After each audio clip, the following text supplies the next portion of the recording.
Hello and welcome.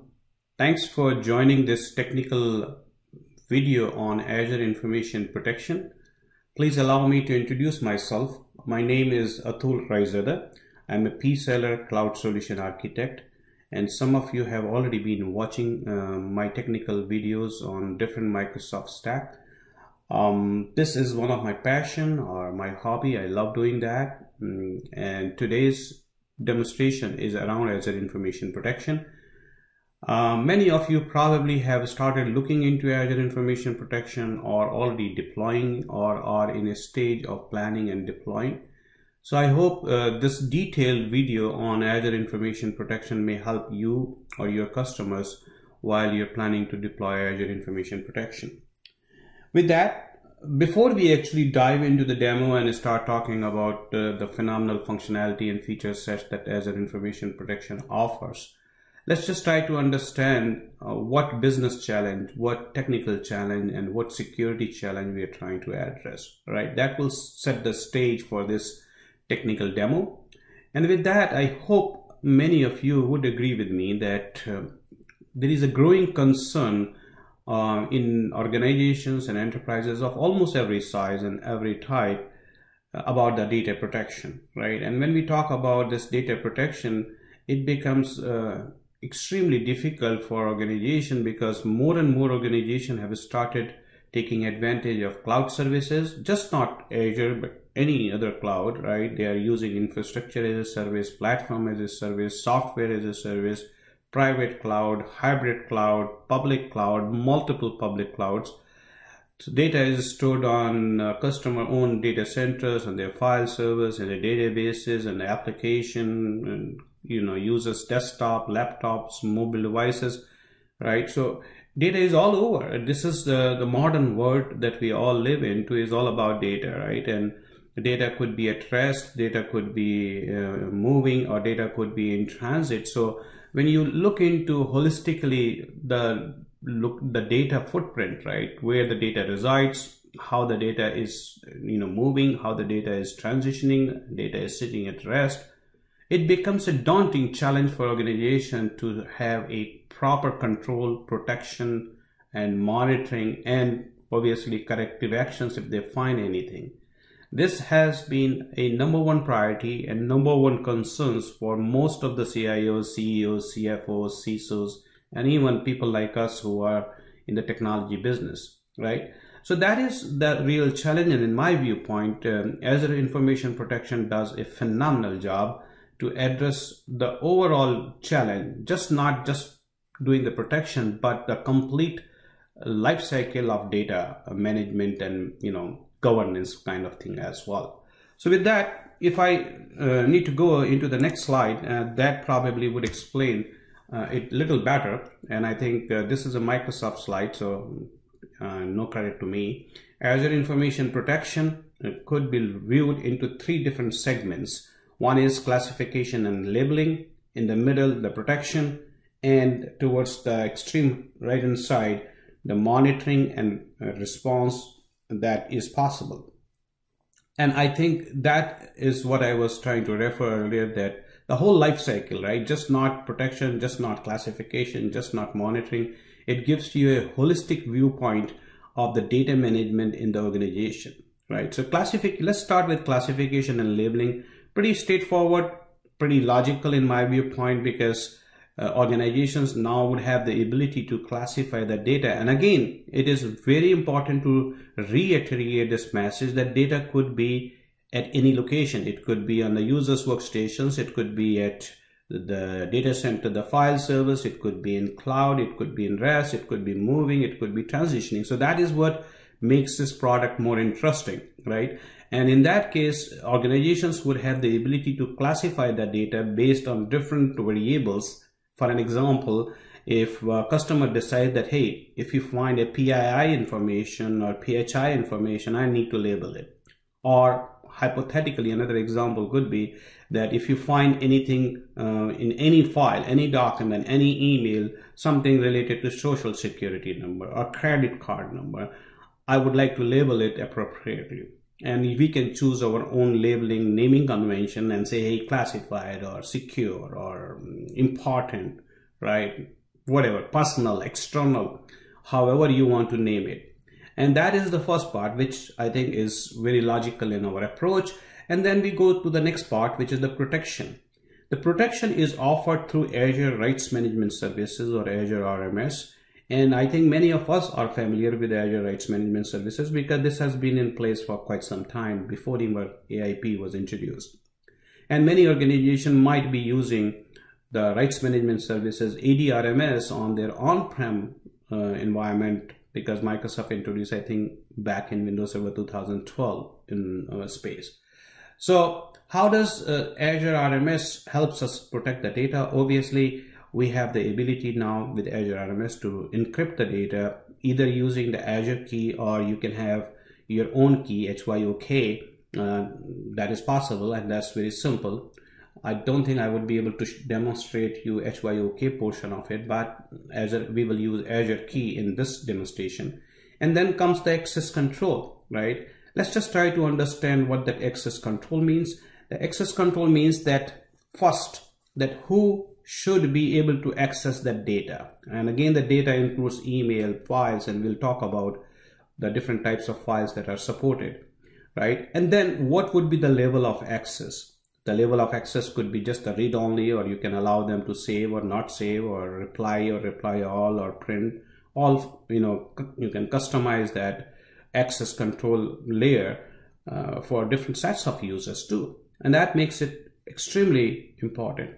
The very important point that is to be noted here is that this particular protection or access control travels with the data. That means no matter how the end user receives the data, whether he receives it to an email attachment or within an email or a Word file or an Excel file through a network share or a USB drive or a pen drive or whatever the case may be, whatever permissions we have set or whatever protection we have set, that goes along with it. And that makes it very intriguing, because unlike your regular permissions that you give through NTFS or share level permission, this is very different. This information is kept in the metadata of that file. So no matter how that file is and where that file is, whether it's at rest or moving or in transit or whatever the stage is, that protection goes along with it. And that makes this solution extremely, extremely powerful. And then once we have understood these two, then we need to go to the policy, because AIP or Azure Information Protection is driven through the policy enforcement. So you can have your different policies for different sets of user, which allows all these capabilities of encryption and access control. And obviously when we are talking here, it might not make much sense because it looks quite complicated. But when you actually look at it and go into the demo, you would find it extremely intuitive and extremely simple, right? It's a double-edged sword that we will also talk throughout this demo, that what that double-edged sword means.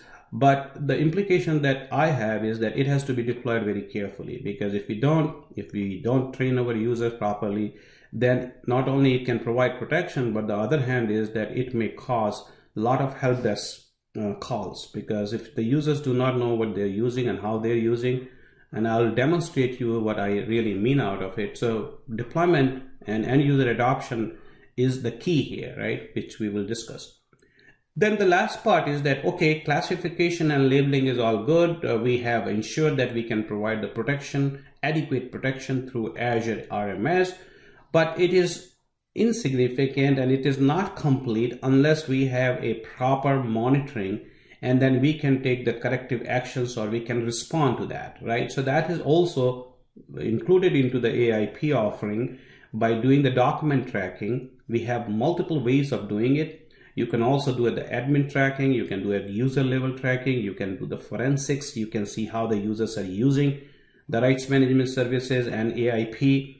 And if you really find an anomaly or any disturbance, then you can revoke the documents, right? From that point, the document or that file is no longer accessible over the net. So basically, when I say this anomaly or any issues related to compliance, An example could be that you have been tracking and you have been finding that somebody in an unknown location where you have no business is trying to access that file and it is being denied repetitively. That means that file has reached in wrong hands already, and then at that time we have a responsibility to be able to respond to it and do the corrective action, and that's where you can do the document revocation, so that even if that file has reached in wrong hands, that file is no good anymore because it cannot open anymore, right? That's what we are talking about. So folks, if you look carefully here, right, the Azure Information Protection is providing the holistic approach around protection, just not doing the protection, but starting from classification and labeling, providing protection, and at the end also allowing us to have a constant vigil in our environment by providing the robust monitoring capabilities as well as ability to respond and do the corrective actions too, right? And that's the overall picture. With that, the next important question that all of you probably might have, that okay, this sounds interesting. What is my cost footprint if my customer or I have to use it? What do I have to buy? And that is relevant. So in that space, the AIP or Azure Information Protection is offered through Azure AD Premium. You could use Azure AD Premium P1 or P2, right? And as all of us know that Azure AD Premium is included in Enterprise Mobility plus Security, suite of services as well. So what decides between P1 or P2? That's an important consideration. In order to understand, let's take a step back and let's think about that. Who should be able to, enforce this protection? And one of the approach obviously is that the user or the creator of or the owner of that particular document is the right person to decide that what kind of a protection he or she wants on it, right? So that's a user-driven protection. A user can decide that this file or this email should be viewed by these 10 people, and I would like to give them this level of access, right? So that they can say, hey, I'm going to send this email to these 50 users. These 50 users should be able to access that email. But at the same time, I don't want them to be able to forward this email, or I don't want them to be able to print it, right? Or when they reply, I don't want them to reply all. That is what is a user-driven Azure Information Protection or user-driven data protection. And that is very much possible with Azure AD Premium P1. At the same time, we will also wonder that if there is a compliance requirement by the organization and we cannot just solely depend on our user community because users are users and they may not follow our compliance policy, then what? And that means we are dictated from the compliance perspective that no, irrespective of what the action the user take, we need to enforce these protection or these policies administratively, right? And we say this is a conditional Azure Information Protection. That time we require Azure AD Premium P2 subscription. I think I have made it absolutely crystal clear here that normal Azure AD Premium P1 would allow the user-driven data protection through AIP, but if you need to do the automation, conditional, administrative level data protection through AIP, then we need Azure AD Premium P2. All right, so that takes care of the subscription part. Now, as I mentioned earlier, that we also need to know that what are the supported file types with the AIP. This is broken down into two categories. One is only for classification purposes, and you have all those types of files, including all Microsoft file types extension, Office file type extension on this slide. I don't think it makes sense for me to read all that for you. It's just self-explanatory. There are KB articles that you can also refer to about supported file types.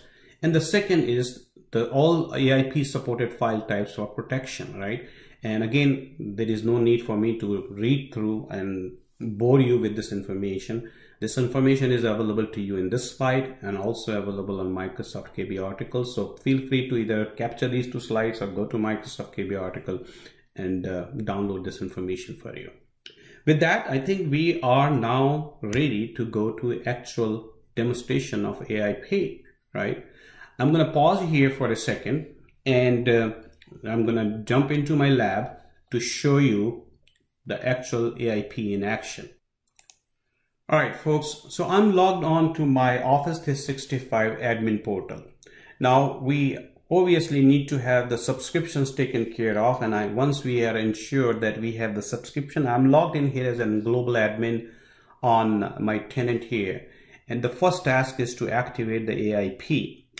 Now, because I have already prepared this live demonstration, so I have already activated all these, AIP, but I will show you how do you start and how do you get around it, right? So you go to the settings and you go to the services and add-ins. And in that case, you will go to Microsoft Azure Information Protection, right? You see here, update right here, click it. It will take you to the Manage Azure Information Protection settings. And here you would be able to activate or deactivate it. As I already activated it, the only option that I have is to deactivate, which I don't want to do that. And if you click additional features here, it will take you to the Azure portal. And you should be able to activate here at Azure portal too. So if you go protection activation, here you would have the chance to activate it, right? So pretty straightforward. Now, there is a role-based access control model also available for you, so you don't really need the global admin rights to do the Azure information protection. There is an information protection role that you can add the required users into that, and they would be able to manage your Azure information protection. So let me try to show you if possible. So you could use a security admin role, or you could also use a information protection administrator. So I think I can show you the security admin. If you add the user to the security admin role, he or she should be able to manage Azure information protection. Similarly, there is another role called as an information protection administrator. You could also add that user for the role-based access control to manage Azure information protection. With that, there is one more thing that we should not forget, that there is a super user, Azure Information Protection super user, that could also be enabled and used. I strongly recommend we do that, especially in the event of some user has encrypted and implemented Azure Information Protection. A user has decided to leave, and then we need to decrypt it or uncrypt it or remove the protection or whatnot.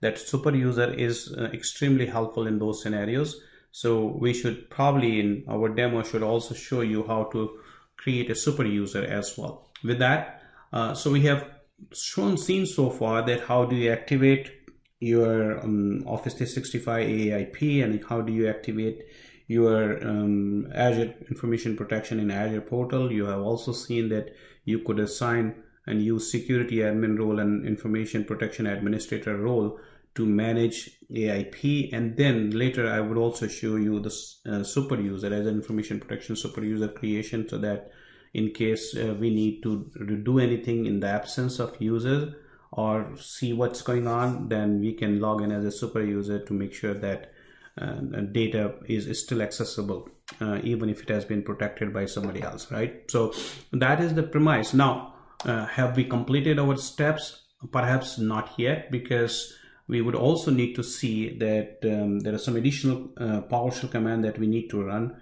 to make sure that AIP can be leveraged and RMS could be leveraged for Office message encryption. And we will go around those PowerShell in a few seconds. So let's just try to do that. So I have launched my PowerShell as an admin. And now we're going to try to connect to Exchange Online. Many of you are already familiar with this. The command that I'm going to use here is this. Let's try to do that.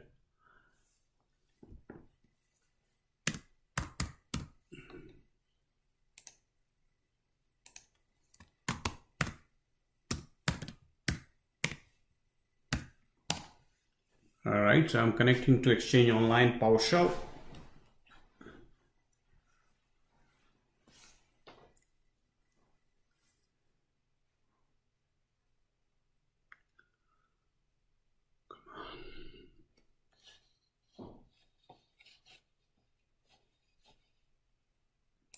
All right, so we are connected to Exchange Online. Now we can try to see our IRM configuration. Sorry.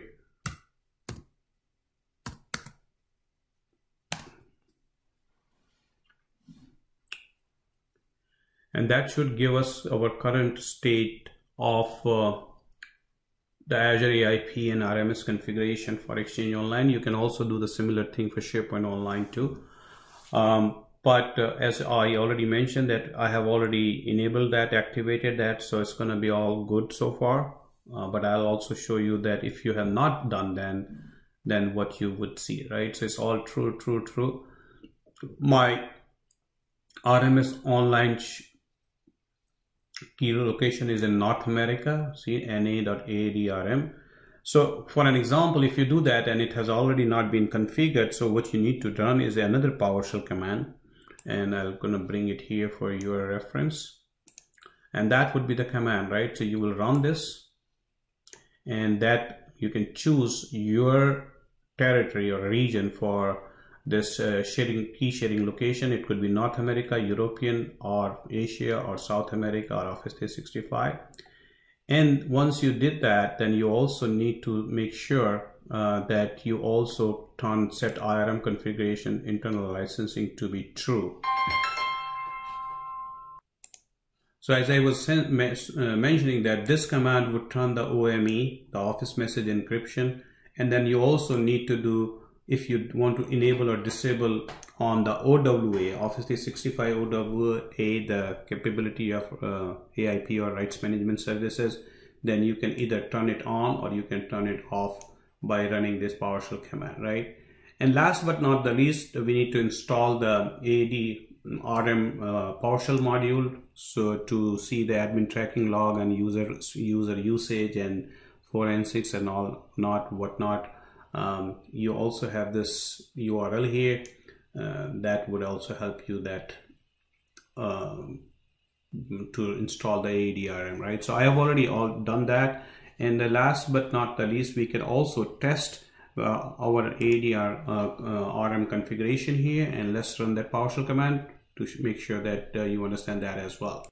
So the PowerShell command to test IRM configuration is straightforward. Test-IRM configuration, define your sender, and that should confirm whether we have configured the IRM correctly or not. That should give us the results here.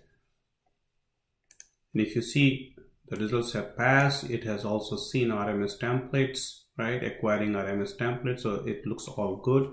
And that is an indication that our IRM configuration has been configured properly, right? So what we have done so far in PowerShell, we have tried to get the IRM configuration. If it has already been configured, good. If it has not been configured, you run the PowerShell command, set IRM configuration, define your keys in a sharing key location to whatever territory that you are working from, and then you can also enable the licensing for OME. You can enable or disable the Office 365 OWA functionality for IRM or rights management services, and then you can run the test for your IRM configuration, taking one of the user into picture, and that should give you the overall picture of it has been configured properly. Needless to say that you also need to install the PowerShell module for ADRM, which is what I have already shown you. So that's already deployed here in this environment. So with that, I think we are now ready to start working on AIP in general. But before I do that, I also want to make sure that we talk about again that if we do not deploy it properly, technology is pretty simple and intuitive in my viewpoint. The deployment is the key, the roadmap is the key, right? So if we don't plan it and do it correctly, then we can cause problems and the project could die in its infancy stage. I really mean it. So Microsoft has done a good job, and they have come out with an interesting article that I would like to share with you. I strongly recommend that you should go through this document, which I am bringing on the screen, and I will also post the URL for this document so that you have access to this.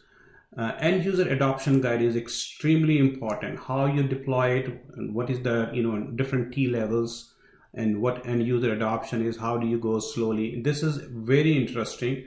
I recommend you to go through this documentation. You will find it in my description here, right? And you will see that actual roadmap. All of that information, you will find it right here. Communication timeline. This is extremely important to communicate with the end user. Communicate, communicate, communicate. That's my message when you deploy AIP, because if your end users are not trained properly and do not understand what they're doing, then we can run into trouble. So let's just try to understand what is the implication and why this adoption is so very important, why this communication is so very important. So let's just take an example, and you will see it in a few seconds when I start showing you in the demo. That let's say you have created the Azure Information Protection labels, you have a policy, and you have deployed it. So now the end users have all those possible, labels available to them. So let me show you what I mean here. So once you see that the user has access to that, user has been told that you have the labels classified, important, confidential, employees and whatnot, and the users are obviously excited about it, right? So let's just try to show you what I mean here. So the user has all these templates: confidential, highly confidential, internal email, demo, external email, AMAC, blah, blah, blah, right?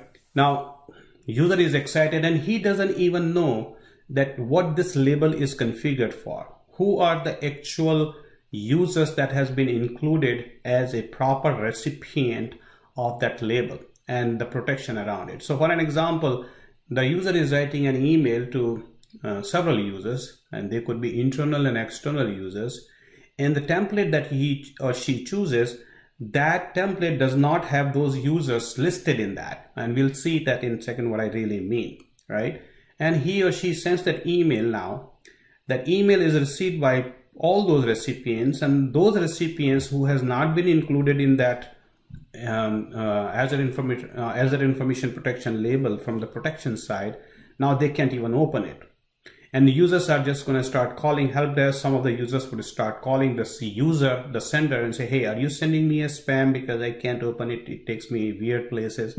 And it causes an unwanted, unnecessary headache, right? So that's where it is extremely important to deploy it in a very planned, phased manner, where you go very small, you take a small set of users, you educate them, train them, advise them, go slow, so that you can take the advantage of this functionality and features. Because if the users start using it right and left without realizing the implications of that, it can cause a help desk storm, in my viewpoint, right? That's where this document that I shared with you is extremely important, and we need to make sure that we follow that in totality, right? Just let's not try to do too many things at one time. That's not ever advisable in the security space, and follow this document. So that's the premise that I've been talking about. The planning, communication is the key here, right? And I hope you understand the importance of it. Now with that, let's just get into the Azure Information Protection, and I think that should be very simple and easy. So I have already pinned it onto my dashboard. I can click from here, and then you will find that we have policy, labels, very simple and straightforward here, right? So when I click policies here, when you do default, the first time when you come, the only policy that you have is the global policy. Keep in mind that global policy cannot be deleted, right? So you cannot go ahead and delete this policy. If you see here, you can export, you can go advanced setting, but you cannot delete it. The other policy that you create can be deleted, can be moved, right? But global policy cannot be deleted. And if you go into the global policy, what you will find here, the default name, and the only two of them are included. Only two default labels are included: confidential and highly confidential. All these other one, internal email, external email, and AMAC where I have added it to give you the demonstration.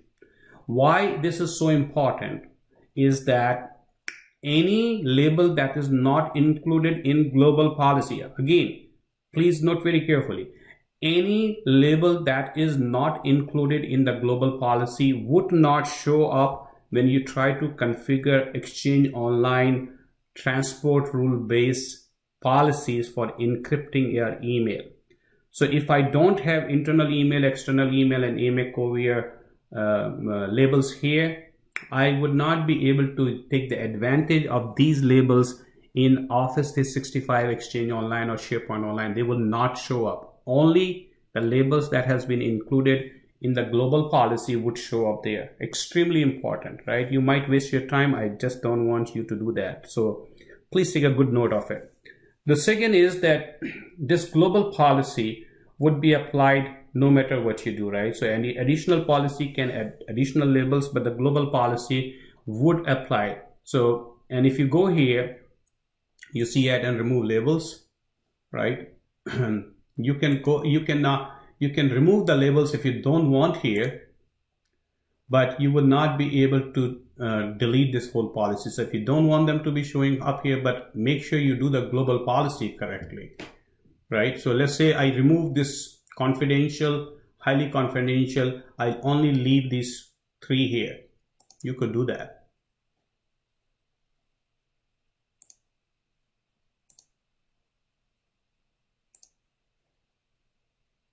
I don't think you could.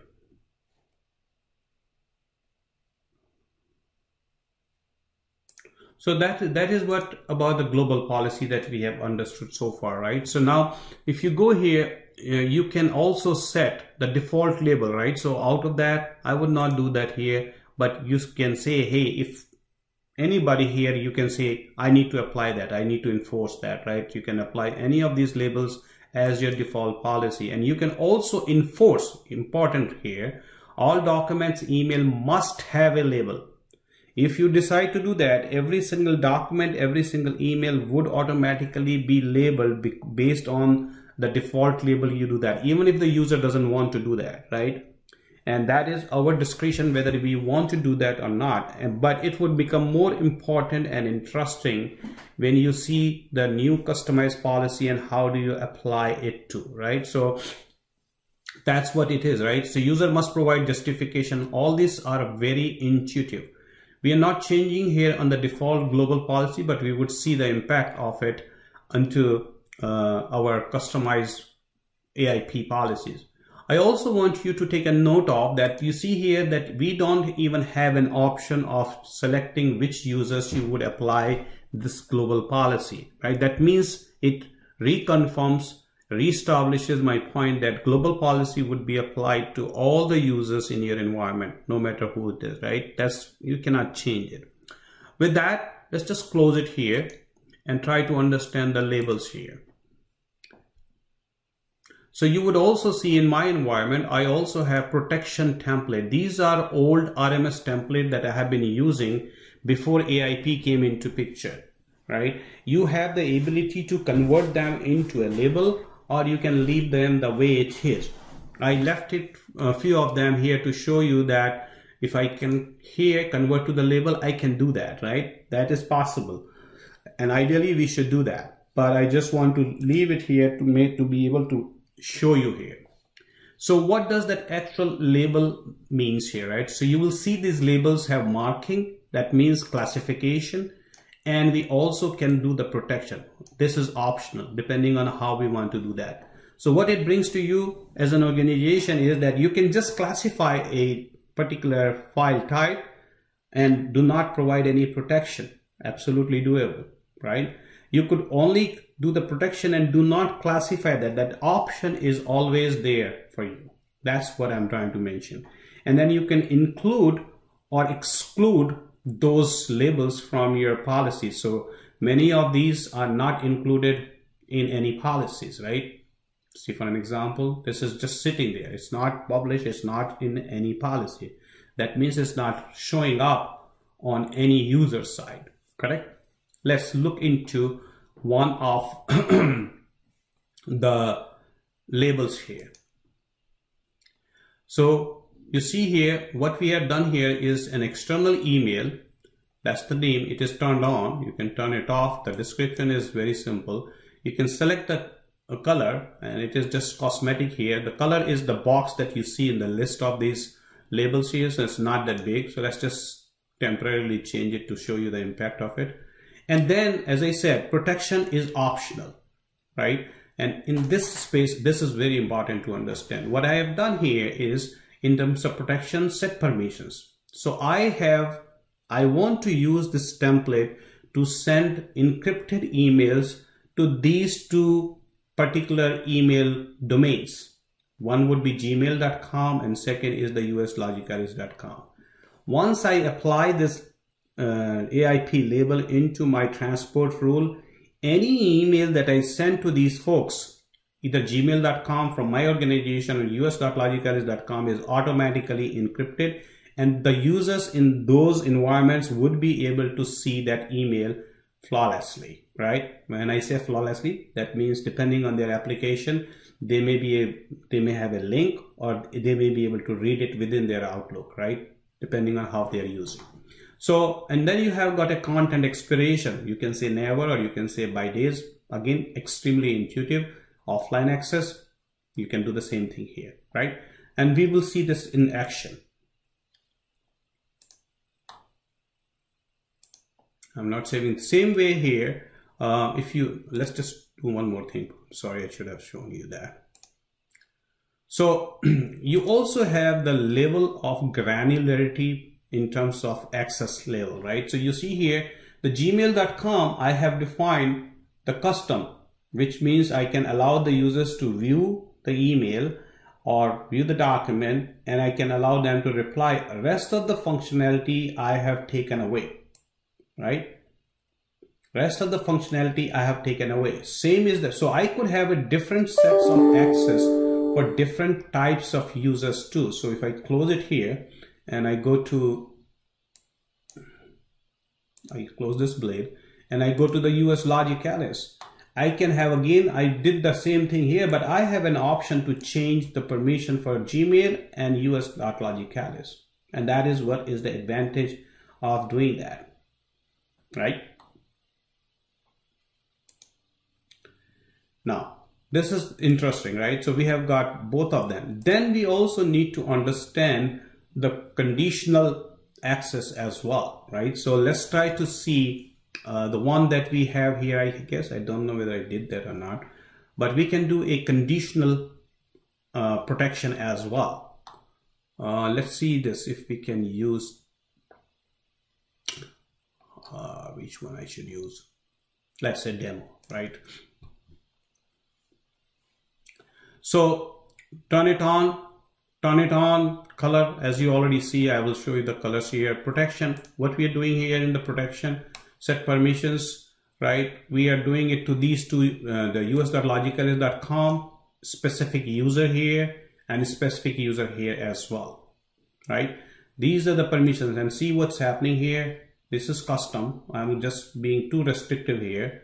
GB Garden is also pretty restrictive here. And then the US Logicalis is also, I'm allowing them so many options here, right? Reply all, and all that stuff.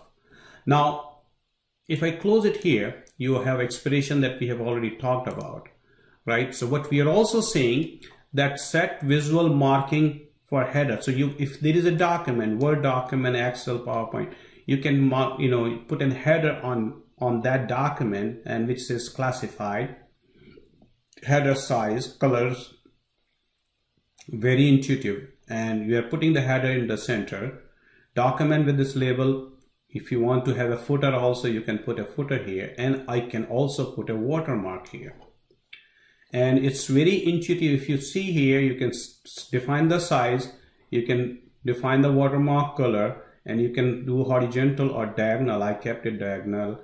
And then we have done here something interesting, where we are saying condition here. So what we are saying here is that if it finds a word or a phrase high secure, then you need to automatically classify and label this document appropriately, right? So I would rather change it as highly secure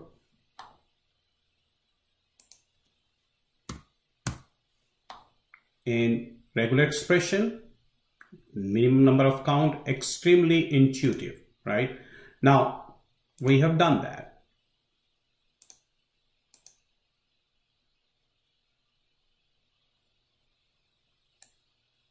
Right?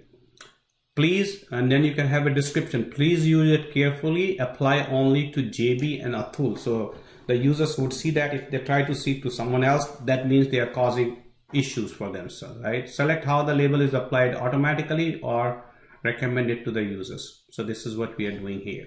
Now, we have also created one more policy, which is a customized policy, which is demo AIP, right? Just for this purpose.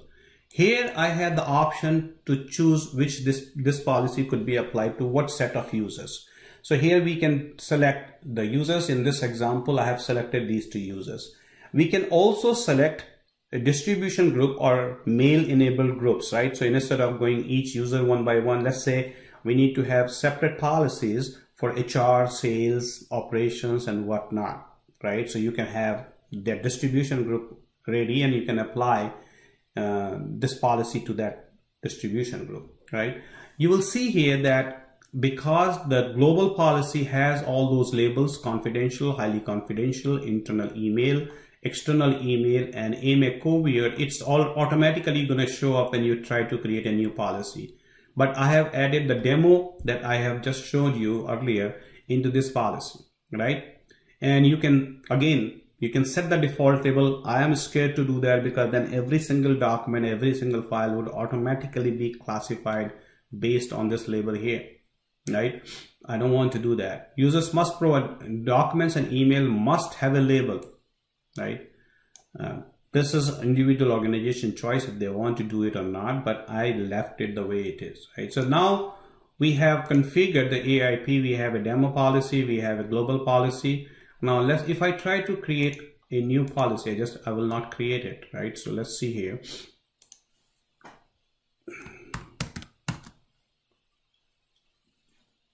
And then we have the ability to use users or groups here, right? You can see test here again. And we can select the users.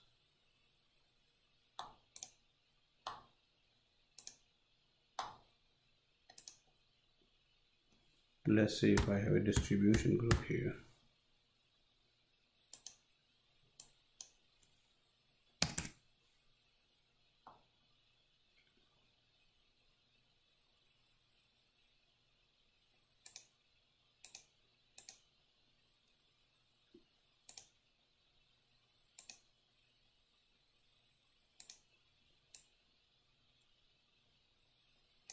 Let's say I want to apply to this user, all right? And add and remove. This should be adding the labels here. I don't know why it's taking too long. And it should show you, my point was to show you that it shows up all the default template or default labels that has been added into the global policy. That was my object to show you. It's taking too long. I'll pause it here. So this is what I was talking about, folks, that when I'm trying to create a new policy, whatever I try to create it, it automatically brings the labels that has been included into the global policy. You can add and remove additional labels here, but the global policy labels would automatically be included into this policy, right? So if I see here, if I try to remove any of them, I can't even remove those labels that are included in the global policy. This is important for you to understand. So if I try to say, I don't even have a chance to remove the labels that are being enforced to the global policy. So global policy is the one that is dictating its terms, no matter what additional policies you're going to create.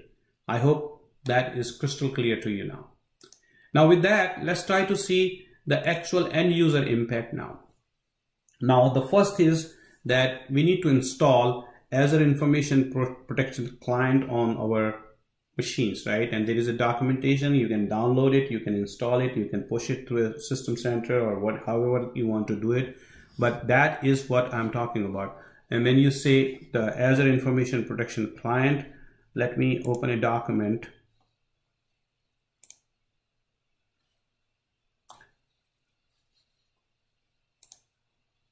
So this is what I'm talking about at the top. This is an Azure Information Protection client that you would install, and it will show up in email, Word, PowerPoint, Excel, PDF, all the supported files, and it would provide you the required labels here too, right? So we are publishing here. Remember, this demo is coming from the second policy that we created, a demo AIP. The rest of them are coming from global policy. And we do not have set the default labels here, so that's why it's saying sensitivity not set. If you set it up, then you would enforce that every document has to get through that process, right? So let's try to see some emails first, and then we see that what happens with that, right? So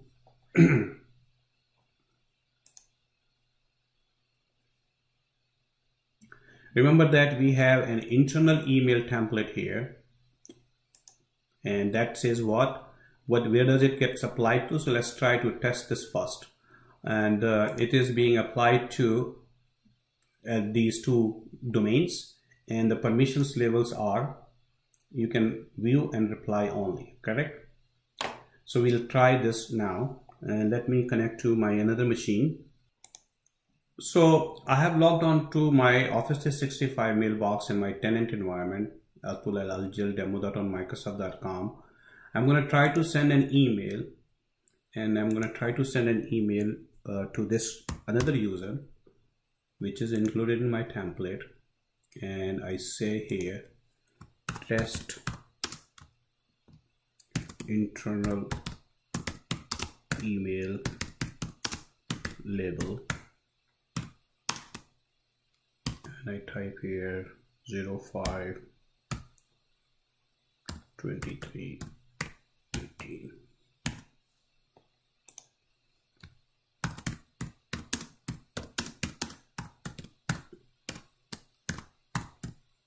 Okay, now as a user, I'm selecting that this is my internal mail, and I'm using this template here,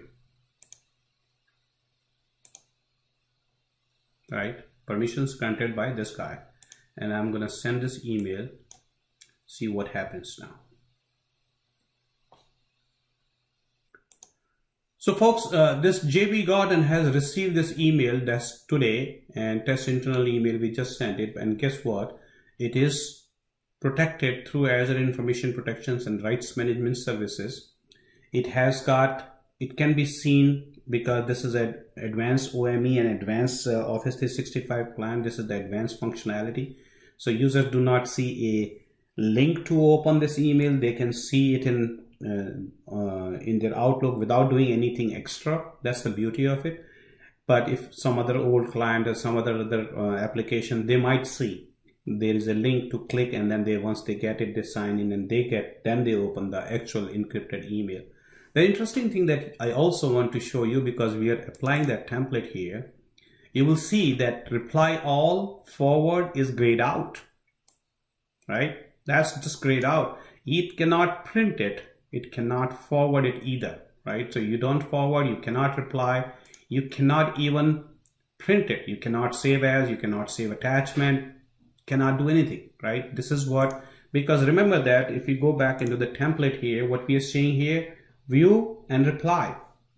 No option of editing, no option of printing here. So that's exactly the behavior that we have forced here in this scenario, correct?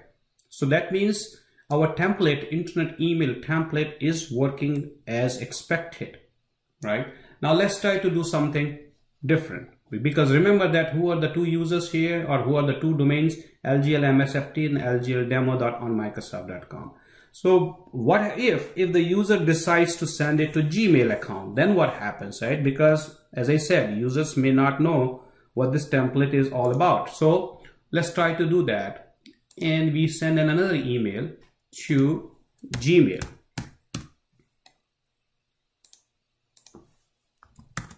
Test internal email here. label.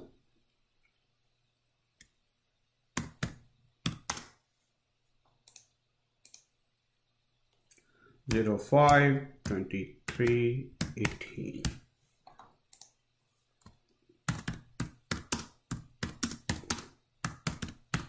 I don't know whether spelling of label is L-A-B-E-L or L-E-B-E-L. I don't know.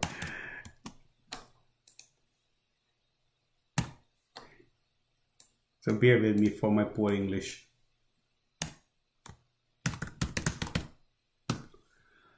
All right, so now I'm gonna, as a user, I decide that I'll apply this to the Gmail email too. And I send this email, and then we'll check the behavior that the user actually made a mistake by sending this email, applying that template here, right? So let's see what happens here. And it has encrypted as far as the sent items are concerned, right?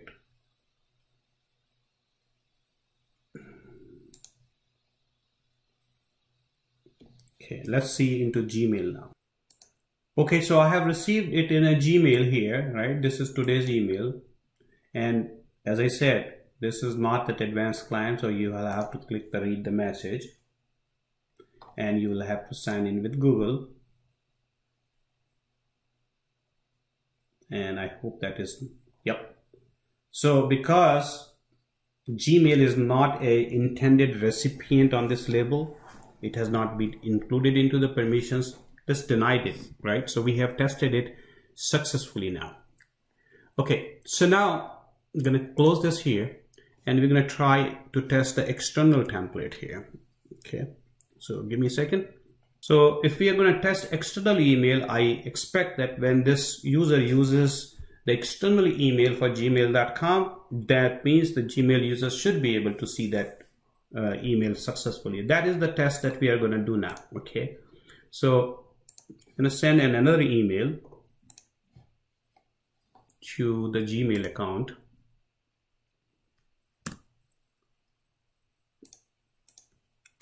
And we say external email test 05 23 18.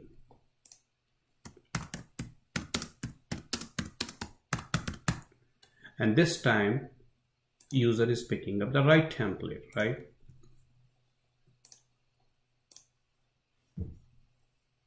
Or right label, I should say. I'm used to say template because of I have used RMS so long, but actual terminology is label. So the Gmail account has now received an external email. Obviously this is encrypted, right? And we can try to open this now.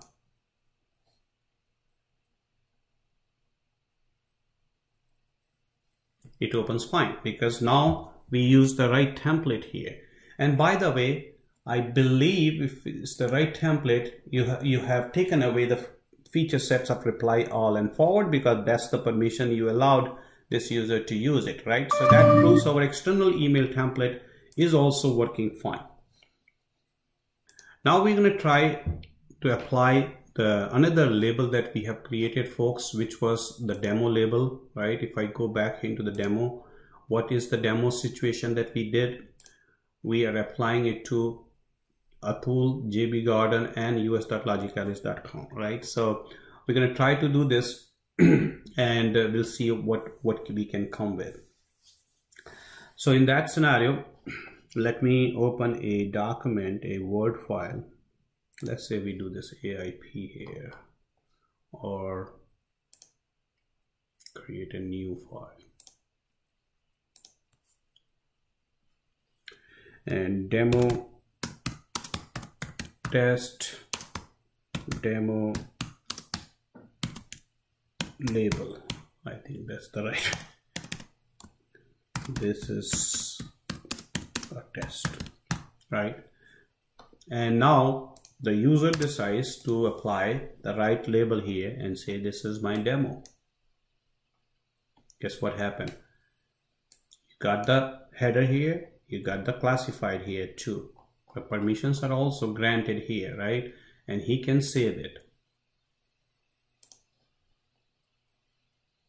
wherever he wants. Let me save it to AIP test. Okay.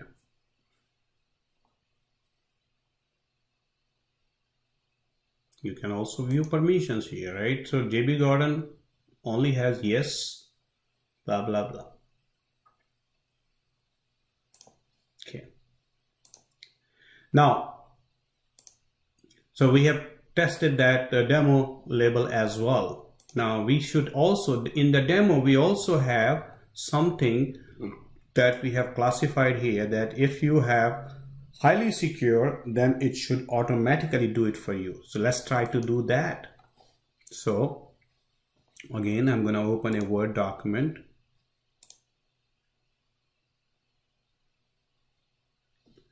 And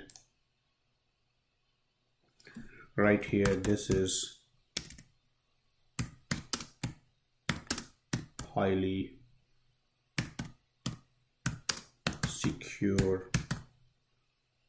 Please use wisely.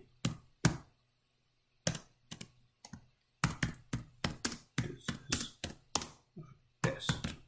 So my expectation is that this should allow me to automate this process here, right? That's what I'm hoping, right? So if I save as AIP test,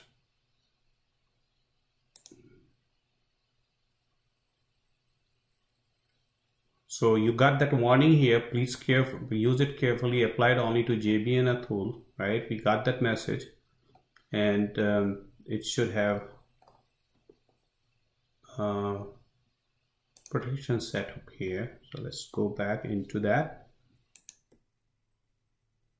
So let's just try to see whether our demo automatic classification labeling is working or not, right? So let's try to do it one more time, making sure that it is giving us the desired results. So if we go here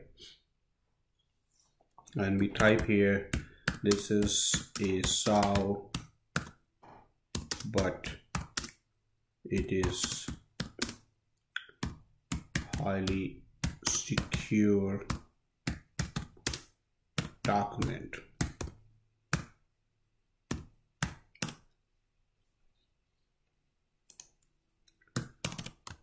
Please use carefully, right? One just example here. And I try to save it now. So it has got those words here. I'm not doing anything as a user, just trying to save it. And I'm saying this is, let's forget it. See here, it was automatically labeled as demo. Click OK, classified. Voila. It has applied my label. It has put the header. It has put the watermark, and that's exactly what we were trying to do, right? Now, that's about the Word document. Now, we can also test it from the email perspective, right? So, if I go here and send a new email to JB Gordon, again, our favorite user, and say highly secure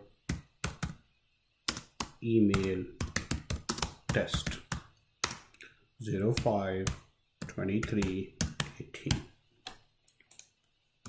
This is a test. Regards.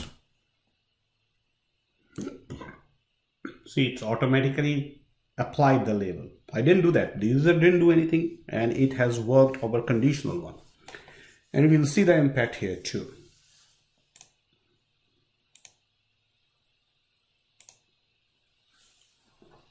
So that email, here you go. Highly secure test, automatically classified, labeled, protection. That's what we are talking about, right? That is exactly what we're talking about, that you have such a powerful solution at your fingertips. Now, this was all good so far. Now, we can also initiate that through the Exchange transport rule. That's our next task to show you, right? So let's just dive into that. So I'm on my Office or Exchange Online admin portal here, right? And I have got the mail flow. I have created some of the transport rules to apply the email encryption, right? So creating this rule is relatively simple. Apply Office 365 message encryption and write protections to the message. So that's how you create that rule. Let's look into first this rule, which is internal. And you will see here as soon as it show up that it is name is internal, recipient is located inside the organization, so it applies to all internal users. And if the subject body includes secure, the message would be encrypted by the encrypt template. Now please note that once you enable the OME, the Office Message Encryption, without even worrying about AIP, these two templates are automatically provided to you. One is encrypt and second is do not forward, right? So if you have not even been using AIP, and this is where it does the encryption, right? That's one policy, very straightforward, and that's what we are doing here, right? You can also add DLP. We are not doing DLP in this scenario. The second one is internal restricted, where we are using AIP. So if you're using internal restricted, recipient is located inside the organization, number one, and the subject include restrict, then it would apply the template internal email that we have created and I have shown you earlier, right? You will see the other labels that are in other policies which are not in our global policy would not list here, would not show up here. This is what I was talking about. Only the labels that are included in your group policy are going to show, sorry, not group policy, in your global policy would show up here, right? Very important to note. So this is an internal email. And then we have external email transport rule. So if I have an external email and it has got the recipient address includes Logicalis or Gmail, it would apply the template at the external email. I don't have to do anything to do that, right? So let's try to test it now. So what I'm going to do here is I'm going to send an email to JB Gordon back again and say today's agenda.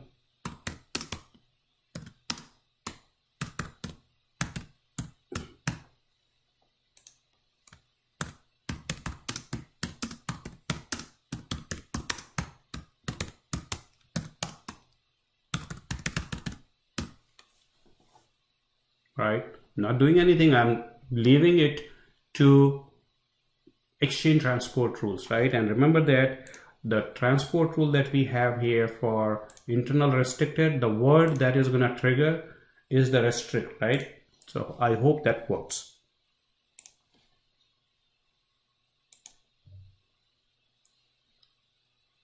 All right, buddy.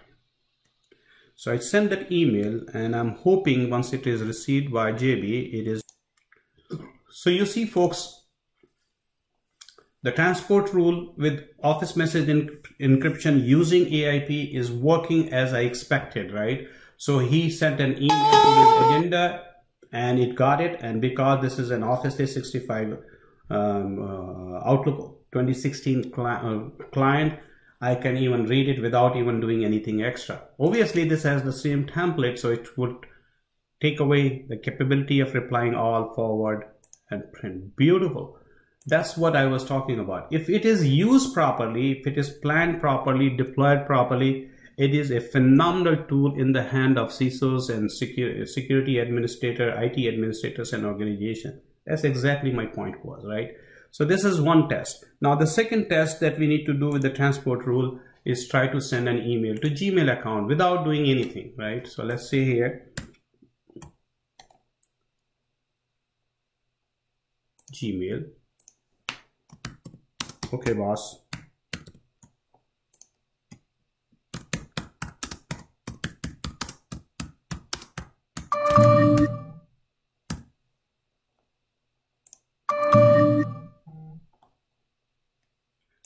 All right, folks, so I have received an email without doing anything based on my transport rule. It has encrypted that email, right? You see it right in front of you. and because it's the right template, the user should be able to open it, but again, our template does not allow all that functionality here. So that's pretty good, right? That's exactly what I was talking about. So far we have tested many things here. We have tested the labels by the user initiation, right? That works fine. We have seen the conditional AIP or conditional protection by that highly secure word. We have also seen the transport rules taking the advantage of AIP, and it works effectively the way we wanted to make it work, right?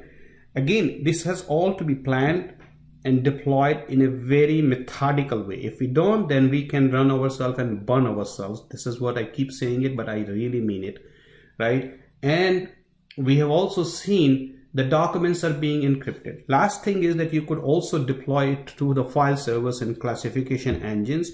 And I'll quickly show you what does that really mean. I have a folder here called as AIP test, and I can just go ahead and classify and protect, right? So any file that is inside that folder which meets that criteria would automatically be applied by the label that we want to apply. So I apply demo, applied. Now it's finished. I have got several files here.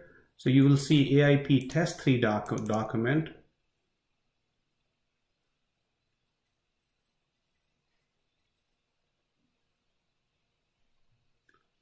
So this has the word highly secure.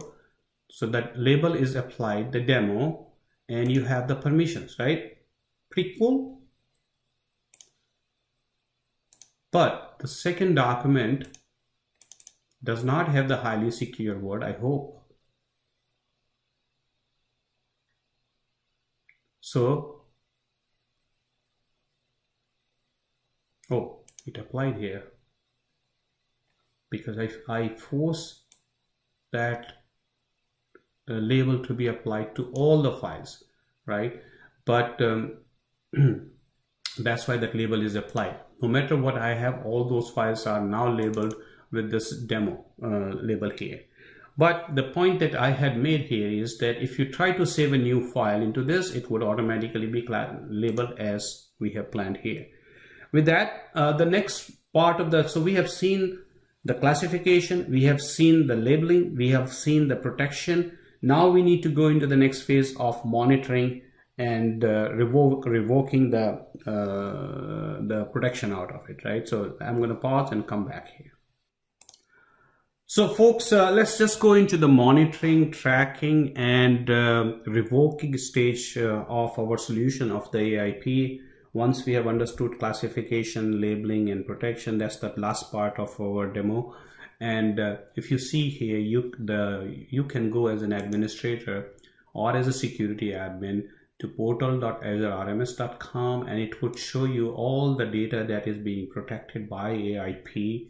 You can go and see exactly, right? So we just did that 23rd here. So if you see here, it will show you that who is the user who have viewed it, how many times it has been denied, what is the activity, and if you find any anomalies here. So say for an example, you see that a user is denied here in Russia, and it has been happening, then you know that your document has reached in the wrong hand, and then you are ready to revoke it, right? That's exactly what I'm talking about. So that's that kind of a tracking available at the portal. Now we also have the logs that you could analyze in Azure AIP, and we'll go around it, right? So I even have documents here that has been, there for 2015, before even I started using AIP, right? So if you look here, I don't know what this document is, and when I was testing it, nobody has ever viewed this document. I have actually a document that was never viewed, which is this one here, right? So these are all the details here. Now, when we need to go into the logging, please take a good note of this address here, the URL here, where you will see all the tracking. Now, let's go and do the admin tracking and the admin log here, and that's what is the PowerShell comes in handy for us. So we'll go around it. To see the admin logs that what has been happening in the Azure Information Protection, you will connect to the AD/ARM service, and once you run it, then you can run and get the AD/ARM logs. It is stored actually in Azure storage. No cost for keeping them in Azure, and then you can get it into this. I am pulling it from this date to this date at this time, and it should have created a file for me called as an AD/ARM. Let's see that file quickly.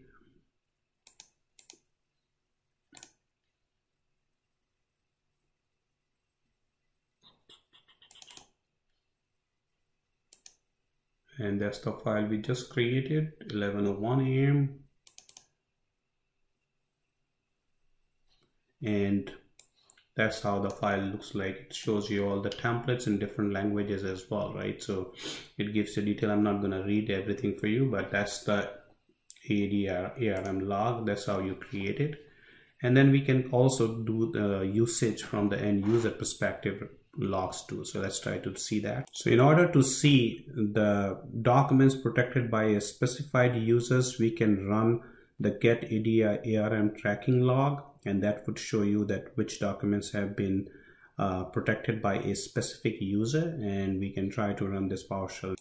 So if you see the command that I ran here to see that what documents have been protected by a particular user was very simple. And you say get AD/ARM track logging, and then you define the user email address, and it tells you which documents have been protected, right? All of them here. That gives you a report of the usage by the user as well. Okay, and then we can try another PowerShell command to see the document list. So let's just so in order to see which documents have been tracked, we can run the PowerShell command called as get AD/ARM document log, and that would give us that which documents are being tracked, right? So let's try to run the PowerShell command now. And if you see here, that command here is get AD/ARM document log, which shows that which documents are being tracked. So last but not the least is to understand that how could you revoke the protection from the document, and there are multiple ways of doing it, right? So the first way is to go to your tracking site, which I showed you earlier, and let's say we pull one of the documentation here, and then depending on your access here, I don't have access on this document, so let's see. Then you can just go and click the revoke access, right? It will stop sharing, and from there it's no longer available. So I can just click revoke access, and it has been confirmed, right? It has shown revoked here, perfectly fine. Now you can also go to the settings here on the document, and you can say, hey, notify by email when someone tries to open this document, and notify me when access to this document is denied. So that's a good idea if you really want to keep tracking of it. That's one way of doing it. The second way of doing it is in the Word Microsoft Office product, and as I said, that you may not even be able to see that because these documents are protected, and when these documents are protected, they don't even show up on they will show like a black screen. That's what I hope, because on your sharing interface, whether it's a Skype or WebEx, and the screen would become completely dark.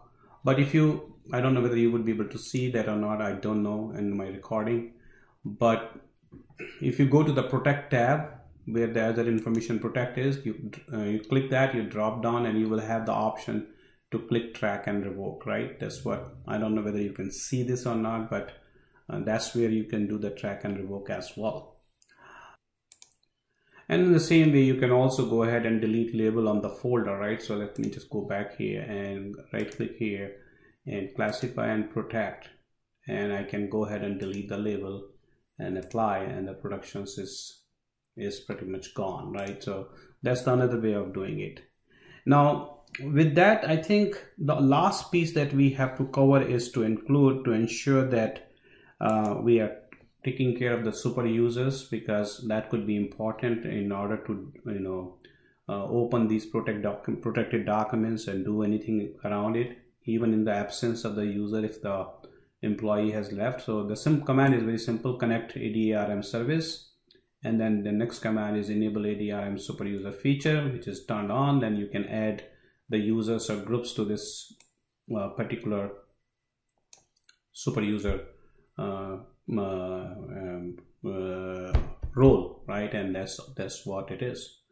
With this, I think we come to a conclusion of this demonstration here, and I hope you like it. I hope you find it useful. Please do send me your comments. I'm waiting for that, because that helps me to improve.